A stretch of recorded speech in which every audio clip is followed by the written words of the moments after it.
अघिल्लो भिडियोमा हामीले इफ एल्स स्टेटमेन्ट पढाएको थियौँ, जसमा मैले युजरबाट एउटा एक्स भन्ने भेरिएबल इनपुट लिन्थेँ।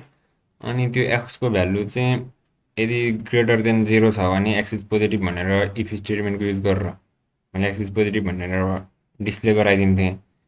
यदि त्यो लेस देन 0 हुन्थ्यो भने चाहिँ जस्ट यो हाम्रो इफ स्टेटमेन्ट थियो। यदि स्किप भएर त्यस पछाडि इफ स्टेटमेन्ट पछाडिको कोडहरू हामीले यसरी रन गराउन सक्थ्यौँ। यो कुरा बुझ्नु भएको छैन भने अघिल्लो भिडियो हेर्न सक्नुहुन्छ। त्यहाँ मैले यो इफ स्टेटमेन्टको डिस्क्राइब गर्दाखेरि यो सबै भनेको छु। अब यहाँनिर कुरा के आउने भयो भन्दाखेरि यदि इफ एक्स चाहिँ ग्रेटर देन 0 छ भने पोजिटिभ भयो, एक्स चाहिँ ग्रेटर देन 0 छैन अथवा लेस देन 0 छ भने के हुन्छ, एक्स इज नेगेटिभ हुन्छ। मैले त्यो कुरा पनि प्रिन्ट गराउन चाहेँ। यदि एक्स ग्रेटर देन 0 छ भने त पोजिटिभ भइहाल्यो, लेस देन 0 छ भने त्यसलाई नेगेटिभ भनेर मैले प्रिन्ट गराउन चाहन्छु भने यसको दुईवटा तरिका भयो। मैले फेरि इफ स्टेटमेन्ट युज गरेर इफ एक्स चाहिँ लेस देन 0 यो भयो भने अनि त्यस पछाडि मैले यो कुरा ल्याएर यहाँनिर पोजिटिभको सट्टा जस्ट नेगेटिभ पारिदिन सक्छु।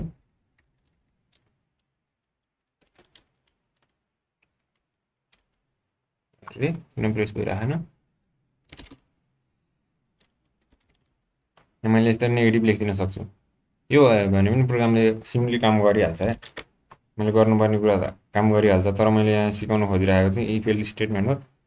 इफ एल्स स्टेटमेन्ट हो, यसलाई त्यसको रूपमा कसरी इम्प्लिमेन्ट गर्न सकिन्छ भन्ने कुरा भन्ने छु बिस्तारै। जस्तै मैले यहाँनिर -5 -3 यस्तो कुनै कुरा राख्थेँ भने एक्स इज नेगेटिभ भन्ने भयो। त्यस पछाडि कोड आफ्टर इफ स्टेटमेन्ट भन्ने भयो। यसको अगाडि चाहिँ मैले यस्तरी स्केप सिक्वेन्स राखिदिन्छु, जसले मलाई यो कोड आफ्टर इफ स्टेटमेन्ट चाहिँ नयाँ लाइनमा देखाउने त यो गर्न सकेँ। यहाँनिर मैले के गरेँ भने दुईवटा इफ स्टेटमेन्ट युज गरेँ जुन चाहिँ एकअर्काको जस्ट अपोजिट छन्। X greater than 0, x less than 0। यो हुँदाखेरि मेरो यो प्रोग्राम रन गराउँदाखेरि कम्प्युटरले के गर्दै आउँछ भने यो माथिको कुरा त सिम्पली रन गराउँदै आउने भयो होइन। तर यहाँनिर आइपुगेपछि यो कन्डिसन चेक गर्छ, कन्डिसन मिल्यो भने यहाँको कोड एक्जिक्युट गर्छ। त्यस पछाडि फेरि के गर्ने भयो, फेरि यो कन्डिसन चेक गर्ने भयो। अनि त्यस पछाडि यो कन्डिसन मिल्यो भने यहाँको कुरा डिस्प्ले गराउने भयो, नत्र जस्ट यो ब्लक स्किप गर्ने भयो। यहाँनिर हामीलाई के थाहा छ भने यो माथिको कन्डिसन ट्रु भयो भने त तल्लो कन्डिसन अभियसली फल्स हुन्छ। यदि तल्लो कन्डिसन मिल्नु छ भने माथिको कन्डिसन चाहिँ अभियसली फल्स हुन्छ। भनेपछि यो भयो भने यो हुँदैन, यो भयो भने यो हुँदैन। यस्तो केसमा हामीले दुईवटा इफ स्टेटमेन्ट राख्यौँ भने के हुन्छ भन्दा कम्प्युटरले दुईचोटि कन्डिसन चेक गर्नुपर्ने हुन्छ अनि दुईचोटि जस्ट डबल काम गर्नुपर्ने हुन्छ। यसको जस्ट हाम्रो अल्टरनेटिभ भनेको इफ एल्स स्टेटमेन्ट हो। दोस्रो इफको सट्टा चाहिँ मैले जस्ट यहाँनिर एल्स राखिदिन सक्छु क्या। भनेको माथिको कन्डिसन मिल्यो भने माथिको कोड एक्जिक्युट हुने भयो, मिलेन भने एल्स पछाडिको यो टर्मिनल यो जति यो लाइन कोड छ, लाइन अफ कोड छ, यदि कुरा एक्जिक्युट हुने भयो। त्यस पछाडि यहाँ तलको कुरा पनि एक्जिक्युट हुने भइहाल्यो। अब काम हुन्छ कि हुँदैन एकचोटि हेरौँ। मैले यसलाई रन गराउँछु। जस्तै एकचोटि मैले पोजिटिभ भ्यालु राख्थेँ, जस्तै 5 राख्थेँ भने एक्स इज पोजिटिभ हुने भयो। अनि कोड आफ्टर इफ स्टेटमेन्ट नभएर मैले यहाँ इफ एल्स राखिदिनुपर्छ। अहिले नेक्स्ट भिडियोमा आइसकेका छौँ।